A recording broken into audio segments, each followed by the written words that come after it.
Alrighty then, here we go. I'm going to talk to you a little bit about the interview assignment that you're supposed to do. You're going to have two of them. One's going to be a educator, teacher, and the other one's going to be an administrator interview. Here's how you should handle this preparing and conducting this interview. We'll talk about reflection in another video. How you're going to write and reflect on that. It's going to be a different video.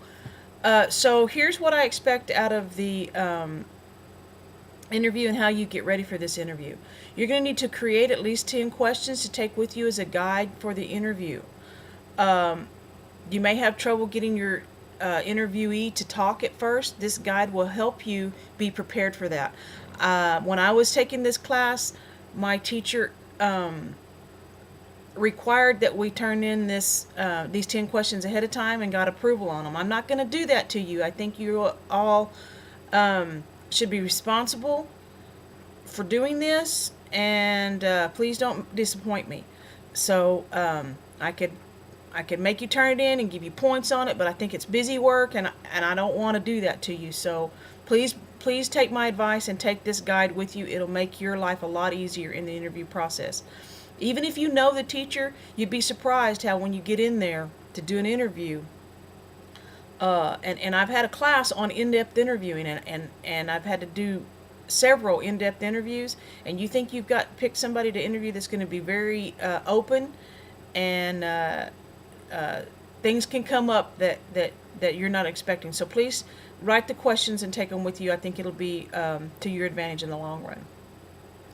In those questions, you need to use the key terms and educational concepts and the hotbed topics that the book talks about and has covered so far.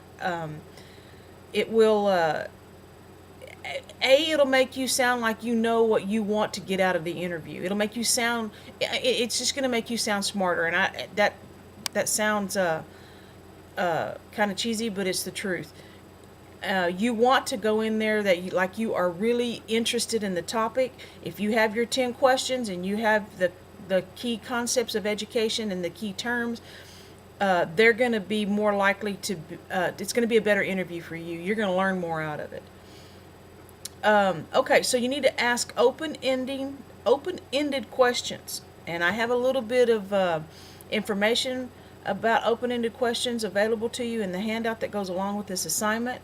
Those questions should be probing. If you don't understand something, take it farther. Do an in-depth interview with this person. But let the interviewee talk about their profession. Give them time to answer their questions. Don't interrupt. But then there's also a fine line that you walk between giving them too much time and a pregnant pause and all that. So, stay attentive and be on top of what they're talking about so that you're ready with the next question when they're done answering the first one. Okay, so what you need to do is you need to take good notes. Write down the key points and the topics that the interviewee is answering with. This will jog your memory later when you're getting ready to write the reflection. So you're going to need to take notes on the interview. I'm not requiring you to use a recorder. I could do that and say you need to send the recording to me, blah, blah, blah, blah. I don't believe in that. For one thing, we'd have to go through some more in-depth consent stuff, and I don't want to have to do that. So I'm not going to require you to do that. We don't have time for it in this class, and that's not what this is all about. So if you take good notes, you write good questions before you go in there, you're going to do a good job on this reflection. Okay, so you're going to ask probing questions, but one thing that you need to remember to do is be respectful of their area, of their expertise in the area, and you also need to be appreciative of their time. When I was taking this class in my undergraduate work, one of the guys in my course, one of my peers, one of my classmates, got into an argument with the administrator who he was interviewing. The administrator called the teacher, don't ever send anybody to me again. I won't do interviews for your campus anymore. It got ugly. So please be respectful. These people are going out of their way to give you their time and give you their expertise. So I guess from my understanding of what happened, they had a disagreement in philosophy of education. And the my classmate was not respectful of this educator's opinions and thoughts on education. If you don't agree, just keep your mouth shut and go on. And that's all I can say about that. And write it down and say, okay, just learn from it. All right? So, next thing you need to do is you need to have a backup plan. When I was doing my teacher interview for this assignment, when I was taking this class, my teacher backed out on me twice. It was the same teacher. The first time I went to interview her, she had something come up and couldn't meet with me at that time.